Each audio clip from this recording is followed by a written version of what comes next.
The Old Testament writer of Job said it best.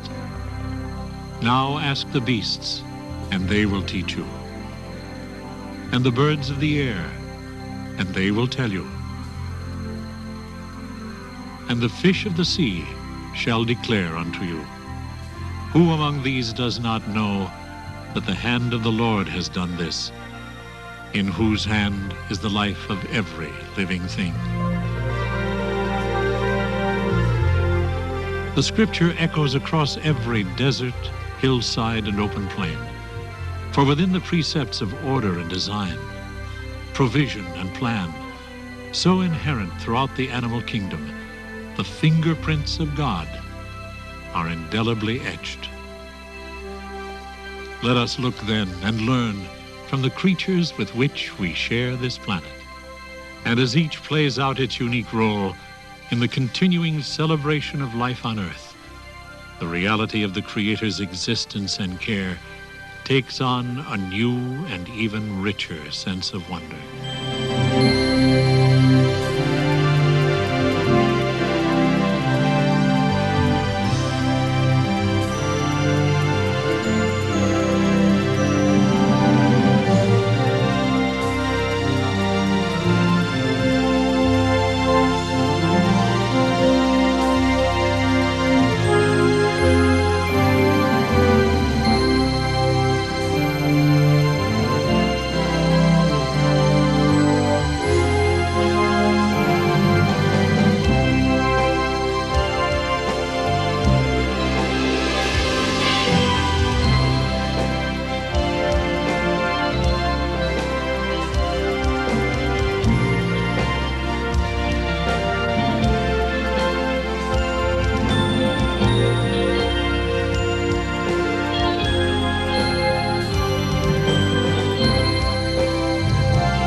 More than 1 million different species of living organisms are known to inhabit the Earth, and of these, nearly 70% are animals.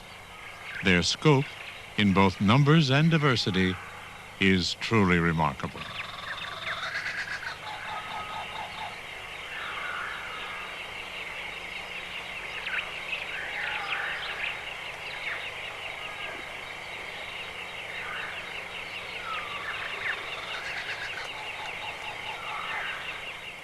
A small corner of this Central American rainforest, for example, is home to at least 2,000 different species of mammals, insects, reptiles, and birds.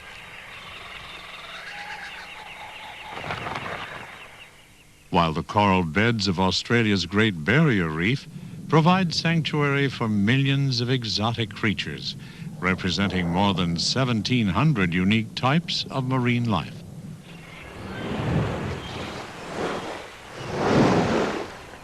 Even a drop of salt water contains an impressive zoo, as a microscope reveals a menagerie of fascinating but rarely observed animals, all thriving in a liquid world half the size of a dime.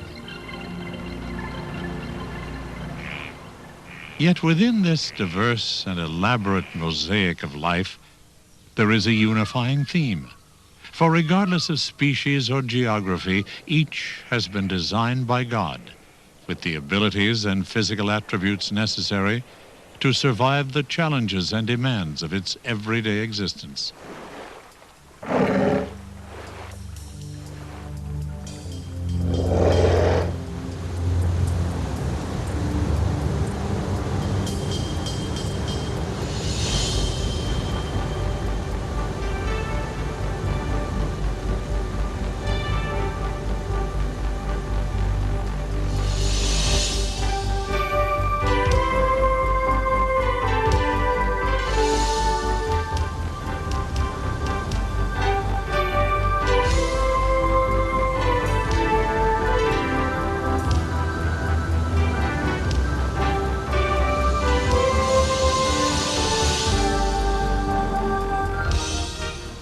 If the virtues of persistence and determination could attain a living form, the resulting creation would almost certainly be a Pacific salmon.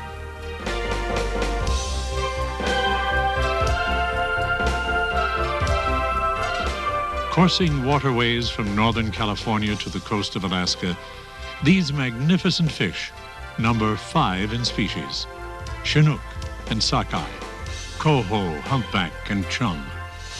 At maturity, they range in weight from 2 to 100 pounds. And in the cycle of their lives, one of nature's most compelling dramas unfolds.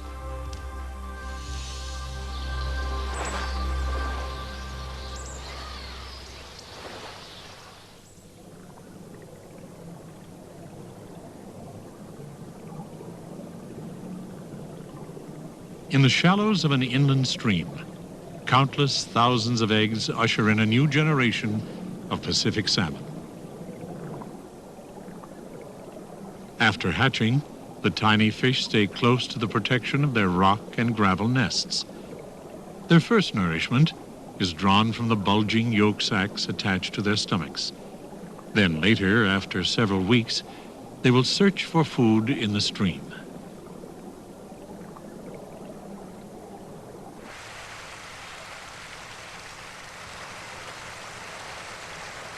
Within a year, the fish will grow to a length of 4 to 6 inches. Created with the capacity to thrive in both fresh and salt water, the young salmon now await the moment to depart from the place of their birth.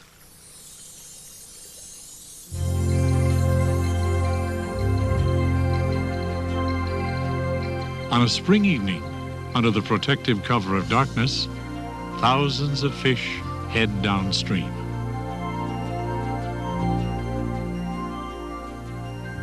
They will travel with the rushing flow for days, and sometimes weeks. And though casualties are high, the majority will reach their destination, the Pacific Ocean.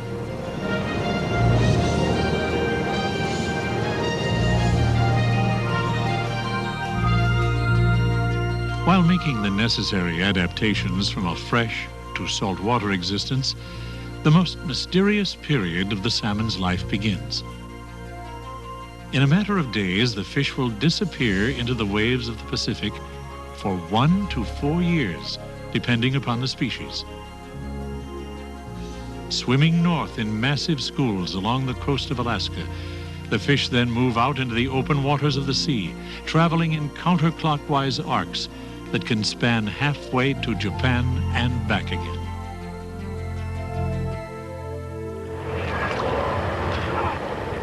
During their oceanic travels, millions are taken by the commercial fishing industry and a host of natural predators.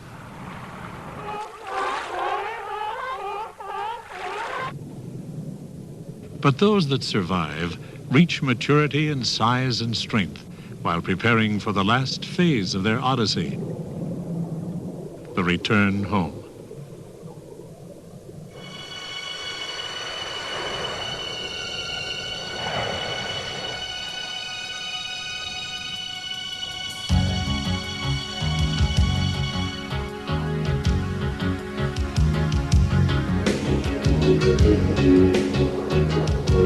The salmon's migration from the sea back to their birthplace is the epitome of instinct and relentless desire. Scarcely resembling the young fish that swam down these waters months or years before, the adults are so totally consumed with their quest that they will eat nothing as they battle upstream. No obstacle can discourage them. Equipped with powerful tails and torpedo-like bodies, salmon have been known to ascend falls more than 10 feet high. It is an all-or-nothing effort, and the hazards can be devastating.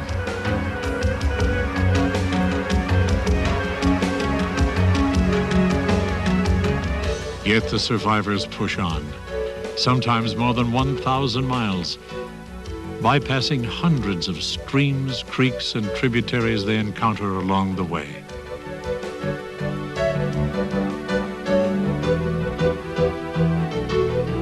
Finally, in the gravel beds of the exact waters where they had entered the world, the salmon stopped to lay and fertilize their eggs. A new generation ensured, their life mission fulfilled. They soon die.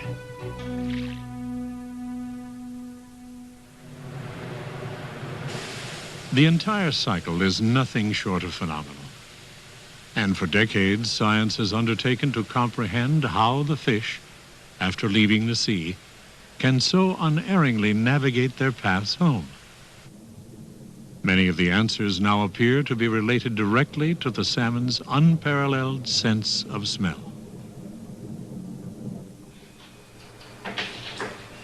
At the University of Washington, a mature Chinook salmon is anesthetized, and electrodes attached to the portions of its brain that control the olfactory organs. Samples of water from its home stream and several surrounding tributaries will be used in the testing. We now know that in nature, every stream has its own fingerprint, a unique chemical composition that sets it apart from all others. In some cases, the differences between the waters can be significant, but often the chemical variances from one stream to the next are virtually imperceptible, except to the salmon. First, water taken from a stream less than a mile from the fish's birthplace is dripped into its nose, triggering only a moderate response. Water from another nearby source creates a similar reaction. Now watch as the salmon's home water is introduced. Tests like this have shown that the fish can accurately perceive chemical solutions as dilute as 1 part per billion.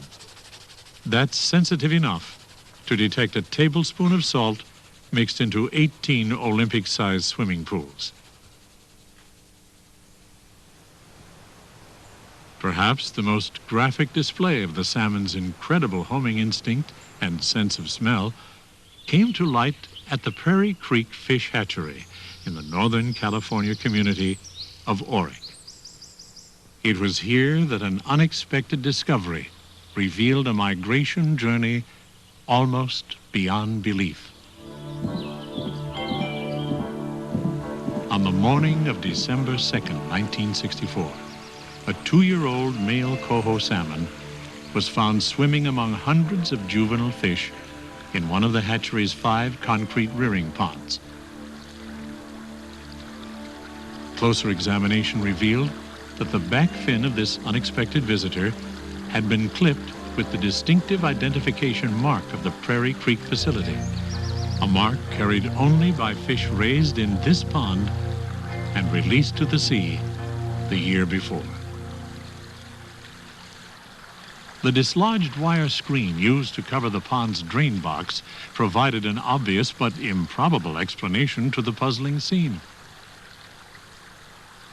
Perhaps the fish, in an attempt to reach its home water, had entered through the maze of pipes in the hatchery's drainage system. Apart from a hoax, it was the only logical conclusion to be drawn. Yet a look at the route the fish would have taken defied all logic.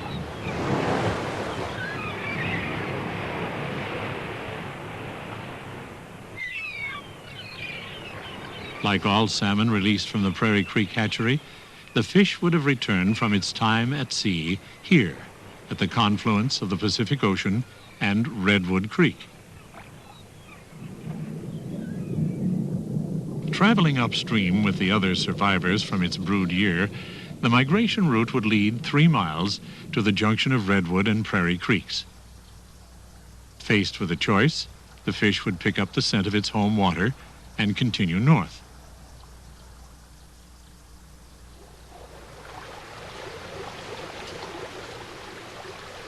A mile and a half later, at this point, where the waters of Prairie and Lost Man Creek merge, a similar but more difficult decision must be made. Pausing here, the salmon picked up 2 familiar signals. The previous year, it had been released behind the hatchery in Lost Man Creek. Yet instead of retracing its path back to where its journey began, it chose to resume its northbound course. The reason for this unusual action could be found near the highway, 100 yards to the east.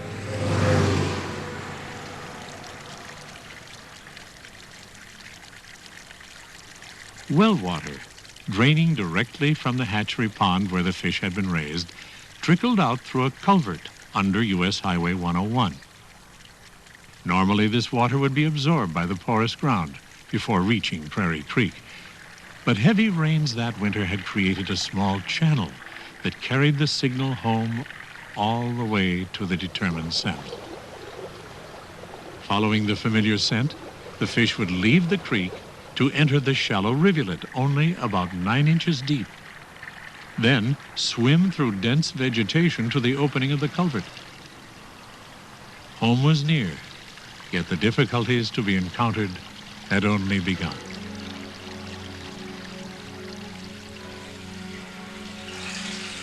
After crossing under the highway, the fish would enter this storm sewer. Its final glimpse of daylight would illuminate a jump into this 12-inch pipe. Then, in the darkness, the salmon would swim under the hatchery parking lot directly toward its final destination, only to meet a hopeless dead end. Under these walkway boards, less than 10 feet from the rearing pond, the fish would find itself trapped in a concrete flume. Yet spurred on by the overpowering scent of well water that poured in around it, the exhausted traveler refused to give up. Searching for an escape, it would locate the opening of a 4-inch drain pipe. Then, squeezing its body inside, would ram its way through, until again being stopped, this time by a 90-degree upward bend in the pipe.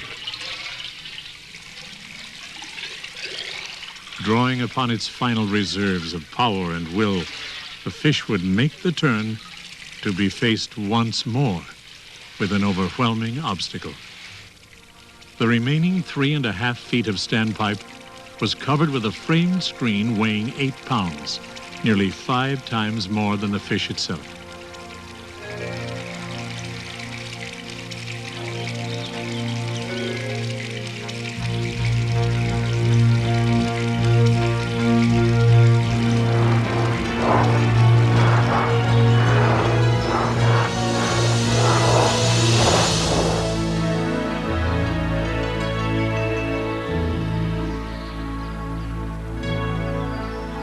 As the battered fish swam among the juvenile salmon on that memorable December morning, doubts and questions about its journey filled the air like heavy mist. Finally, the decision was made to lift the boards covering the drainage flume. And moments later, speculation gave way to awe and wonder. 72 coho salmon, all bearing the fin clip of the Prairie Creek hatchery, were trapped within the flume. Each had battled alongside its indomitable companion to make all but the final leap back to the pond where life began.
To eat.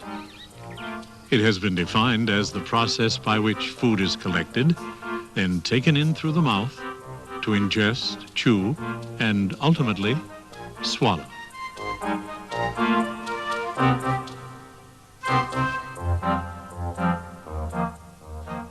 Among animals, few endeavors are more commonplace in occurrence,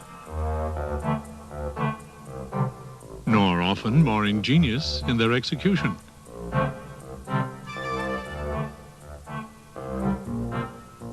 For as with every aspect of life on earth, God meets the challenges of need and environment with a host of resources ideally designed.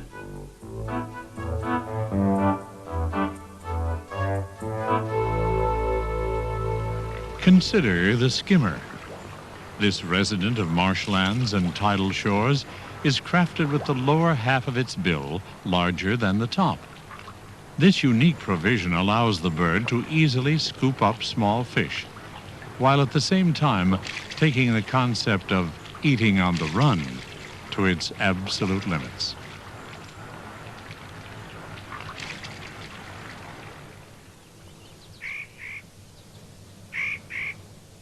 For the inhabitants of this remote desert cave, finding a meal is an exercise in high technology.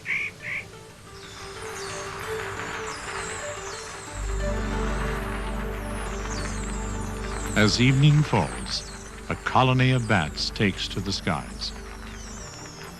Amidst a million pairs of beating wings, creation's only flying mammals can locate and consume more than 200 tons of insects under a canopy of little or no daylight.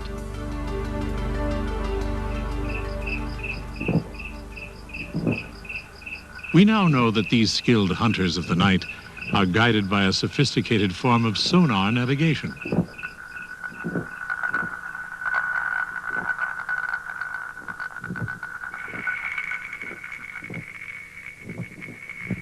High-pitched cries emitted in flight echo back and are detected with such speed and accuracy that the bat can instantly gauge the size, distance, texture, and relative velocity of any object targeted.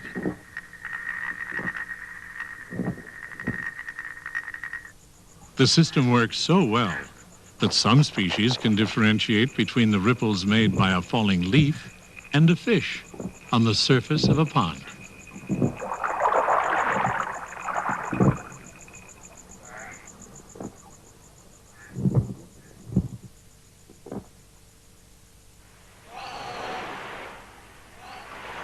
Sometimes God's handiwork is displayed through both an animal's physical design and its instinctive behavior.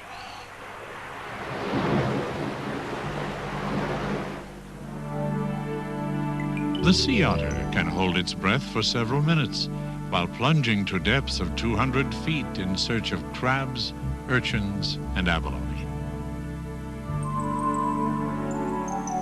After locating a shellfish, the resourceful mammal uses a rock like a hammer, pounding continuously until the abalone's substantial grip is broken.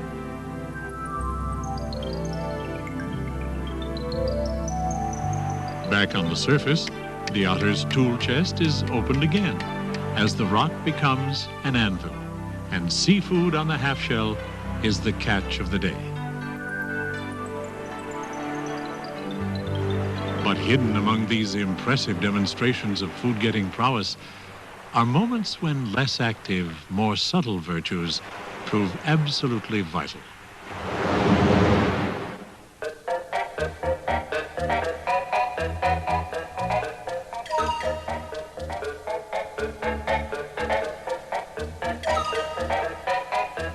No matter how strong the temptation, how accessible the prey, this toad exhibits uncommon restraint in the face of what would appear to be the eating opportunity of a lifetime. Its reluctance to indulge is no accident, for as a means of protection, the lubber grasshoppers are endowed with a notoriously bitter taste. And perhaps recalling an unfortunate meal in its past, the toad draws upon two more of the Creator's provisions: a good memory and the instinctive sense to turn away.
Oh, that I had wings like a dove, then I would fly and be at rest. David's words from the Psalms convey a universal desire that has burned within the human heart throughout recorded history. To soar like a bird, loose from the bonds of earth, unrestricted and free.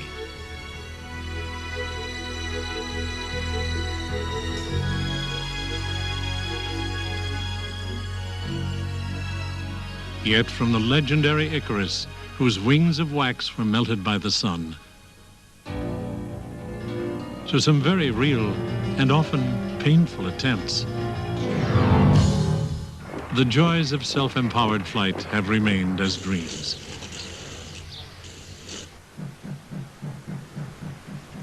Even some of man's best efforts, including this pedal-powered flight across the English Channel,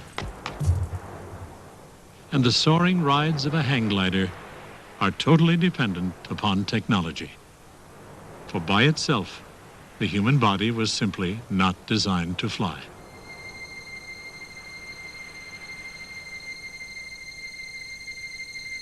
In the domain of hawk, gull, and sparrow, however, physiology and aerial prowess are synonymous.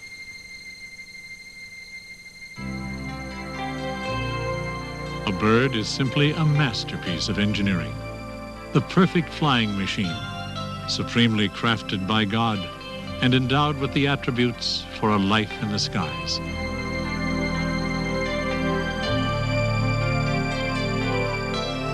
Its breast muscles, which operate its wings, for example, are enormous, in some birds comprising 33% of their total body weight.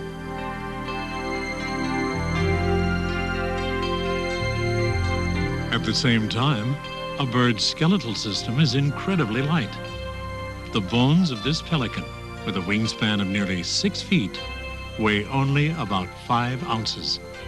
Yet they are strong and flexible enough to withstand the constant stress of maneuverable flight.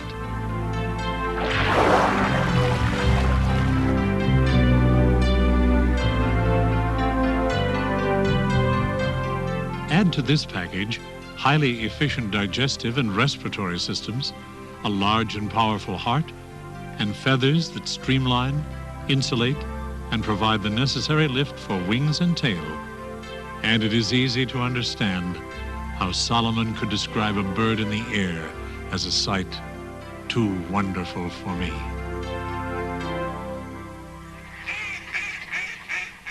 The methods and techniques of flight generally fall into a few basic categories.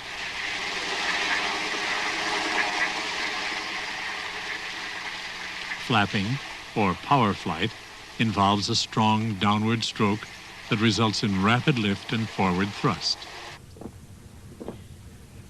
Generally, the larger the bird, the slower it flaps its wings. In contrast, the hummingbird will beat its wings up to 80 times a second while performing what has been called the most versatile display of aerial skill in all of God's creation. The tiny bird can hover or fly in all directions, forward, backward, or to the side, depending upon its needs. Its rigid wings move in a unique figure-8 motion, powered by exceptionally strong muscles and a flexible swivel joint at its shoulder. The tail works as a rudder, controlling the direction of movement. Not surprisingly, the hummingbird expends tremendous amounts of energy, and to survive, must consume twice its body weight in food every day.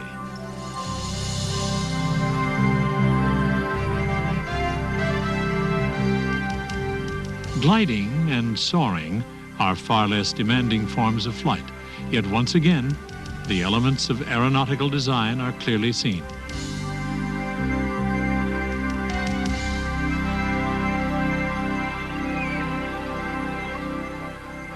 This fulmar is slope soaring, riding on air deflected upward from the cliffs as its wings work in harmony with the surrounding wind currents.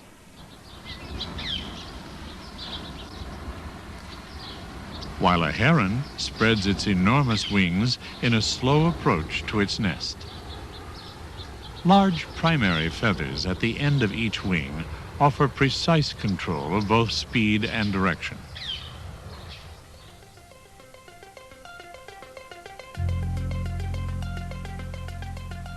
A similar design enables this condor to ride for hours on spirals of warm air. Again, a huge wing surface allows for effortless gliding as the bird of prey searches the valley floor for food.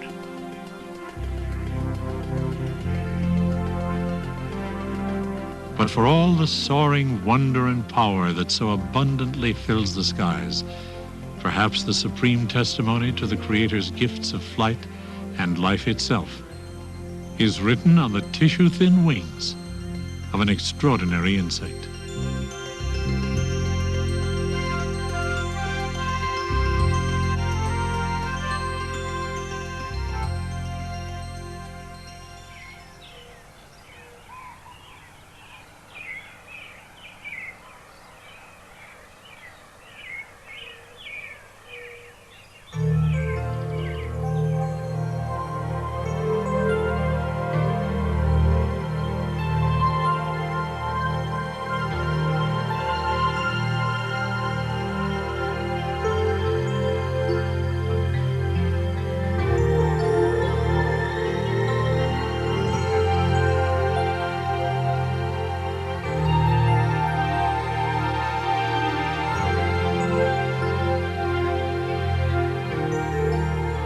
On an August morning in northern Michigan, a monarch butterfly enters the world. At first glance, the newly emerged insect seems an unlikely candidate for a migration that will carry it across a continent. Yet as blood and other fluids are pumped through its veins, its wings quickly inflate and harden. Later, they will be driven by the powerful muscles designed into the insect's upper body, the thorax.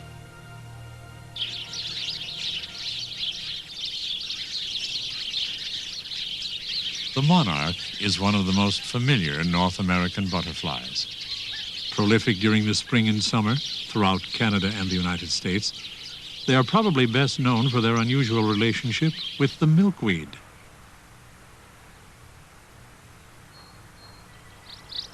For despite the fact the plant's leaves are poisonous, they are the only place that female monarchs will lay their eggs.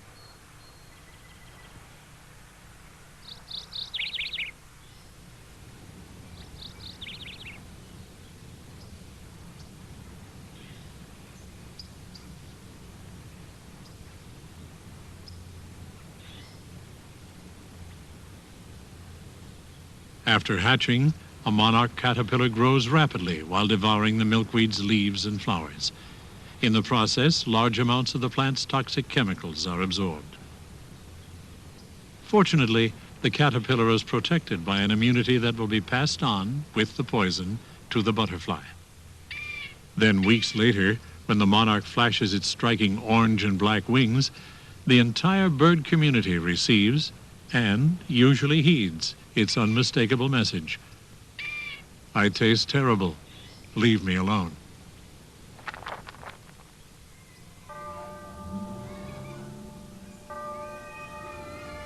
With the arrival of autumn, the monarch's alliance with the milkweed draws to an end as the plants go to seed for the winter. The time has also come for the butterfly to undergo a significant physical transformation of its own. Sexual behavior and egg production cease as a series of hormonal changes equip it for a lifespan that will last almost 8 months, about 6 times longer than that of a monarch born earlier in the year. This longevity is absolutely vital, for the monarchs have only one way of surviving the freezing winter temperatures of the north: a migration to a warmer climate.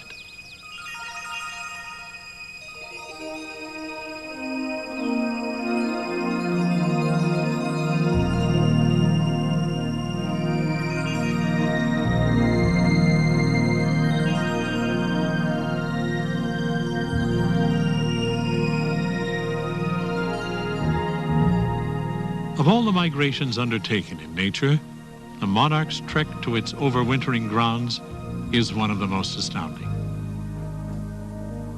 It is a journey with 2 primary destinations. The monarch population living west of the Rocky Mountains moves toward the coast of California, while those from east of the Rockies head toward Mexico. Departing from as far north as Canada, these expert gliders can travel more than 50 miles a day. Advancing steadily, they ride on rising columns of warm air that can elevate them thousands of feet.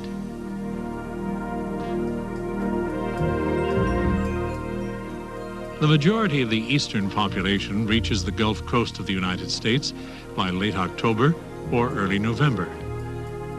Some will spend the winter here along the shore, but for most, the journey south is far from over.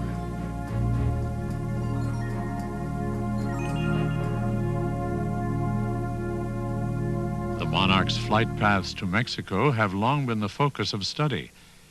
It is certain that many of the butterflies swing southwest over the mainland after leaving the United States.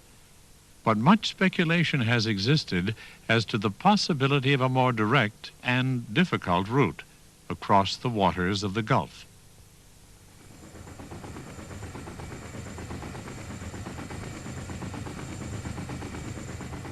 In October of 1991, a team of volunteers recruited by research biologist Dr. Gary N. Ross and positioned on gas and oil rigs across the northern Gulf scanned the horizon for evidence of the migration. On this Unocal platform, 75 miles south of the Louisiana coast, Dr. Ross first glimpsed and documented the evidence he was seeking.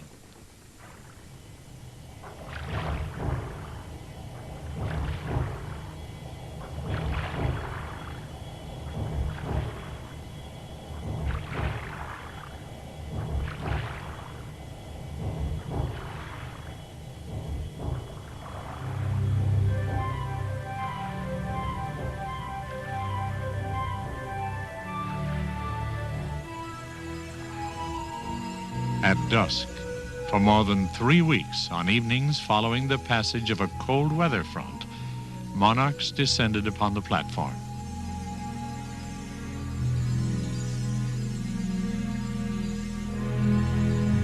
Perhaps attracted by the lights, the butterflies interrupted the longest non-stop leg of their journey.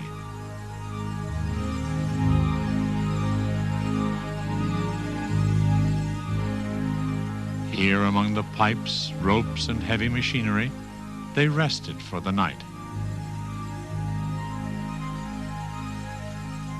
During this same period, similar monarch sightings were reported on more than 20 other platforms in the surrounding waters.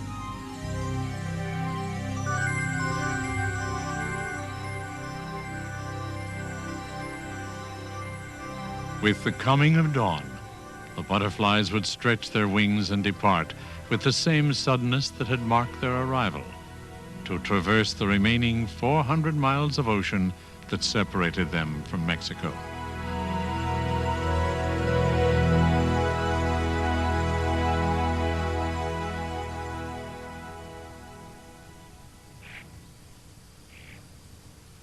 Throughout history, the final leg of the monarch's journey south ended far from the view of most of the world.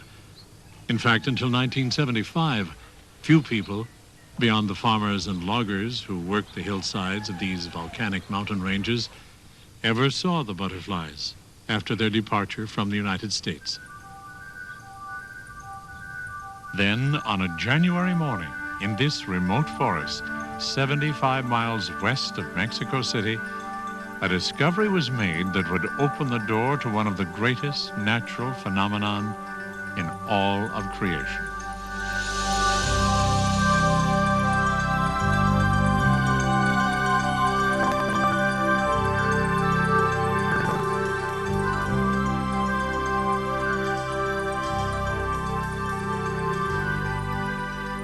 Millions of monarch butterflies, most of the eastern population, were gathered among the trees, 9,000 feet above sea level.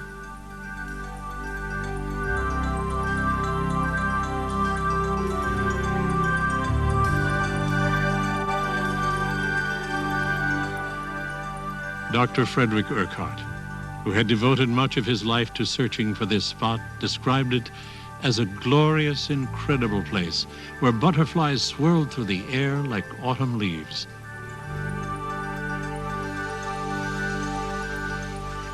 The dramatic discovery soon led to a torrent of new questions about the insects. How many were there? Why did they choose this location? Were there other colonies? The years to come would yield many answers.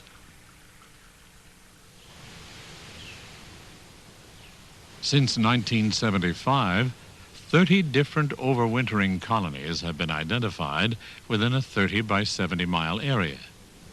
It seems that this secluded forest meets all of the critical climate demands necessary to sustain the estimated 100 million monarchs that come here each year.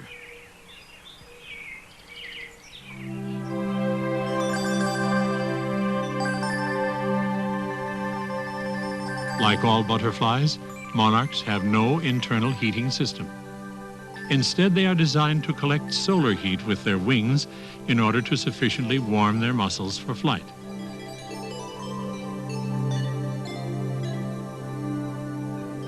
On sunny mornings, the insects leave the trees, traveling short distances from the colony in search of nectar and water.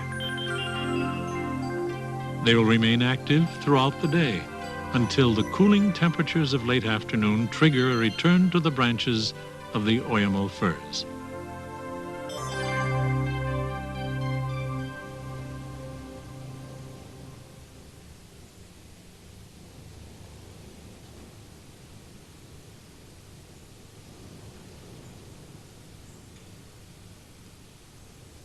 By congregating in large groups, the butterflies find protection from their two major adversaries, freezing temperatures and the mice and other small predators that roam the forest floor. If one should fall from a tree, it shivers instinctively while looking for a sunny spot to warm its muscles enough for the short flight back to the safety of the elevated clusters. Here the butterflies will hang tenaciously through the night, and if necessary, succeeding days of inclement weather, until conditions are again right to fill the skies with their flashing wings.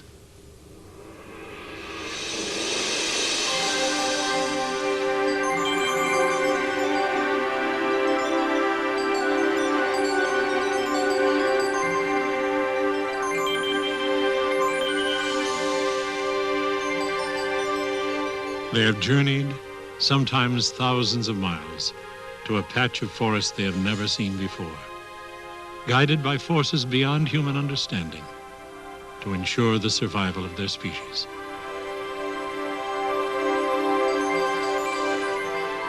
Yet the miracle of the monarch does not end in this remote corner of central Mexico.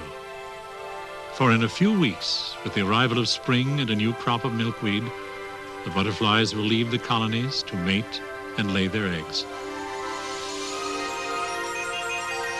These monarchs will soon die, never to return to the overwintering sites. But in the months to come, their offspring and succeeding generations will move steadily north, following the milkweed, while living out the brief cycle of their lives. Then in the cool days of early fall, yet another generation, 4 or 5 removed from this one, will again set out, as God has planned, embarking on a wondrous migration to the same trees that have offered sanctuary to their ancestors for centuries.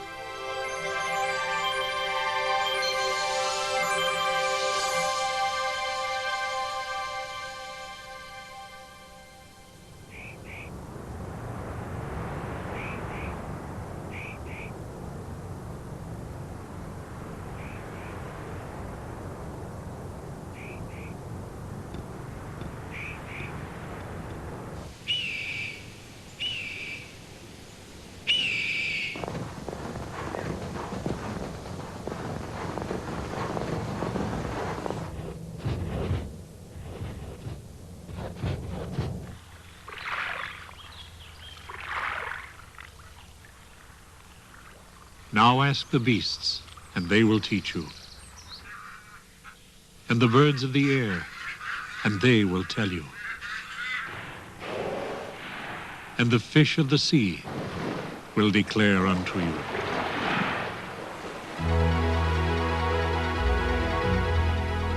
After more than 2,500 years of observation and analysis, the words from Job still ring true.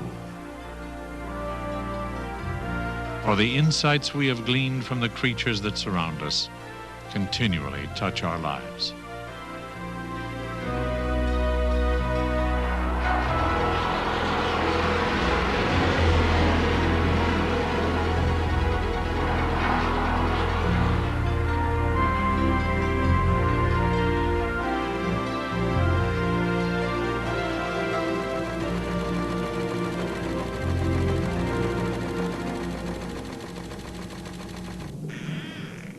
Time and again, science and technology have looked to the animal kingdom for inspiration and design.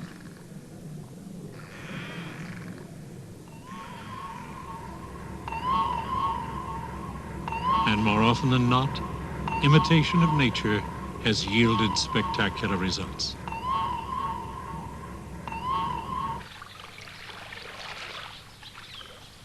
But the lessons to be learned from mammal and insect, bird and fish, only begin with the concepts that lead to invention.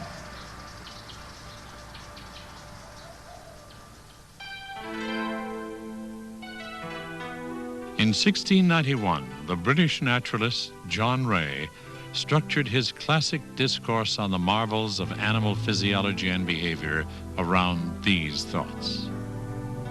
The vast multitude of creatures, both small and immensely great, are effects and proofs of God's almighty power. Let us then consider the works of God and observe the operations of his hands. Let us admire his infinite wisdom and goodness in the formation of them, reflecting upon their great architect the praise and glory due him. No other creature in this world besides man is capable of so doing. For John Ray, a lifetime of study had led to an understanding of a basic and paramount truth behind all of creation. God reveals himself to man through the things he has made. Each day, in the wonders of land, sky, and sea, he presents us with a vivid picture of his existence and character. It is a continuing revelation, as exciting and diverse as the creatures he has brought into being. For in a salmon's relentless quest, and a butterfly's flight across a continent, in a bat's ability to navigate through the darkness, and the majestic grace of a bird in flight, an eternal truth shines clear to anyone who will but look and search with an open heart.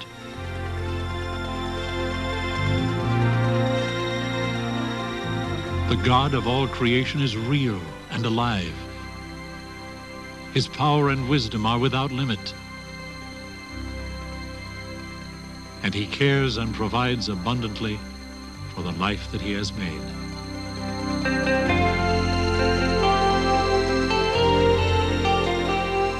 So ask the beasts, the birds, the fish of the sea, and they will teach you that the hand of the Lord has done this, in whose hand is the life of every living thing.